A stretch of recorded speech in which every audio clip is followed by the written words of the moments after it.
कांग्रेसियों का इंतजार बहुत जल्द खत्म होने वाला है। कहा जा रहा है कि उपचुनाव के ठीक बाद राजस्थान में राजनीतिक नियुक्तियों का सिलसिला शुरू होने वाला है। मंत्रिमंडल में फेरबदल होने वाला है।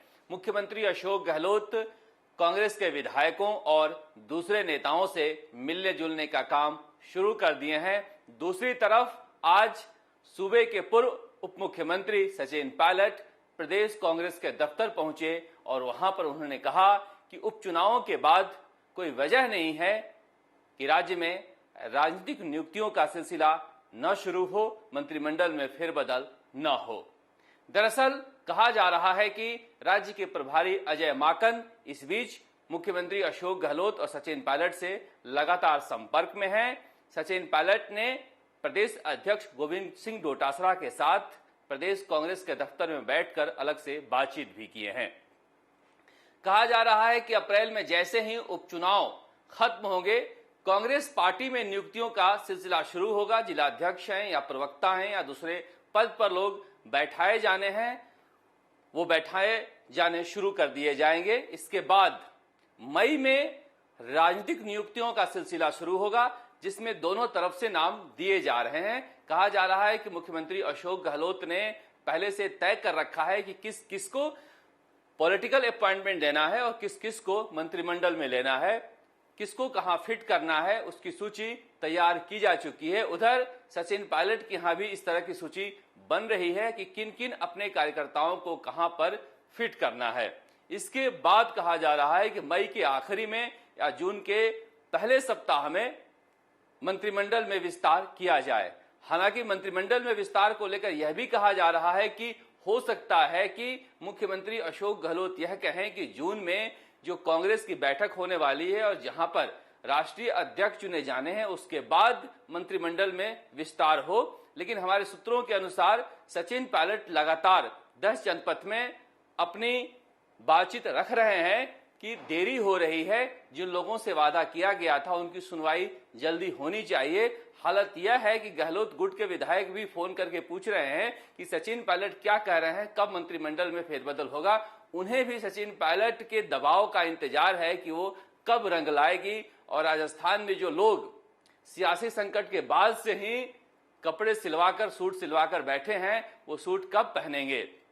लेकिन इतना तो तय है कि अब 1-2 महीने के अंदर ही ये सारा काम कर दिया जाएगा, क्योंकि कहा जा रहा है कि कांग्रेस पार्टी इस झगड़े को हमेशा के लिए खत्म कर आगे बढ़ने जा रही है।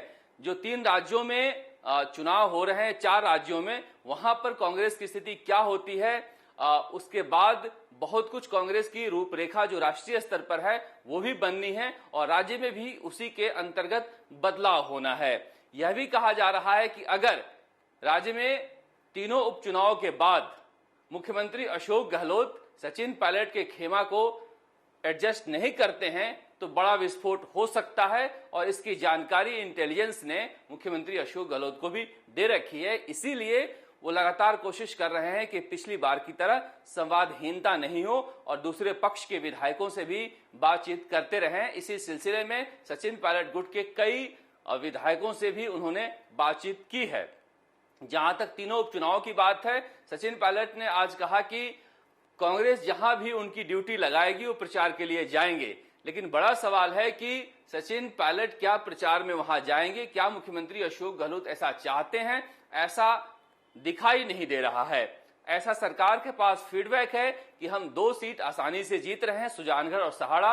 और राजसमंद में भी कांग्रेस के जो नेता हैं वो कह रहे हैं कि नेता प्रतिपक्ष गुलाब चंद कटारिया के महाप्रताप पर दिए गए बयान के बाद हमारे पक्ष में माहौल बन रहा है। ऐसे में अशोक गहलोत चाहते हैं कि यह संदेश दें कि सचिन पायलट के बिना ही हम तीनों सीटों पर चुनाव जीत रहे हैं। इसीलिए शायद सचिन पायलट का प्रोग्राम वहां पर नहीं बनाया जा रहा है। मगर सचिन पायलट ने आज प्रदेश दफ्तर में कहा कि सरकार अपने कामकाज के आधार पर तीनों सीटें जीत रही है।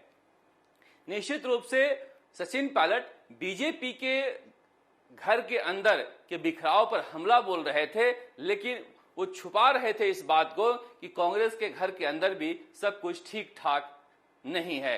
सचिन पायलट जितना भी कह लें, लेकिन उनके समर्थकों की हालत ऐसी है कि सहाड़ा हो, सुजानगढ़ हो, राजसमंद हो, वो फिलहाल कांग्रेस को गले लगाने के मूड में दिखाई नहीं दे रहे हैं। कमोबेश यही हालत वसुंधरा राजे के समर्थकों के साथ है। वसुंधरा राजे के समर्थक जो हैं वो बीजेपी से दूरी बनाए हुए हैं। हालांकि वो कैडर बेस्ड पार्टी है, बहुत सारे नेता और कार्यकर्ता जो हैं वो पार्टी के साथ लगे हुए हैं। इसी बीच अपनी संभावना देख रहे हैं राष्ट्रीय लोकतांत्रिक पार्टी के नेता हनुमान बेनीवाल। हनुमान बेनीवाल का कहना है कि जो राजपूत बीजेपी से नाराज हो रहे हैं गुलाब चंद कटारिया के बयान पर, वो कांग्रेस में जा ही नहीं सकते क्योंकि वो कांग्रेस में वोट देते ही नहीं हैं। वो राष्ट्रीय लोकतांत्रिक पार्टी से जुड़ेंगे। या फिर दलितों का मामला हो, कह रहे हैं कि बड़ी संख्या में दलित कांग्रेस और बीजेपी से उबे हुए हैं, वो राष्ट्रीय लोकतांत्रिक पार्टी के साथ जुड़ रहे हैं। अब सुजानगढ़ में फिर से वो डेरा डाल रहे हैं। कहा जा रहा है कि सुजानगढ़ में उनका पार्टी का कैंडिडेट जो है वो काफी अच्छा कर रहा है और हो सकता है कि चौंकाने वाले नतीजे आए, ऐसा राष्ट्रीय लोकतांत्रिक पार्टी के समर्थक कह रहे हैं। बड़ी संख्या में राष्ट्रीय लोकतांत्रिक पार्टी इस बार दोनों ही पार्टियों के वोट बैंक में सेंधमारी करने जा रही है। यह हनुमान बेनीवाल की जो मेहनत है वो देखकर कहा जा सकता है कि लगातार उपचुनाव में कोई नेता दिन रात लगा हुआ है तो हनुमान बेनीवाल ही हैं। अब कितना सेंध लगा लेते हैं, कितनी सफलता पाते हैं, ये तो 2 मई को पता चलेगा। लेकिन फिलहाल उन्होंने मेहनत करने में कोई कसर नहीं छोड़ी है।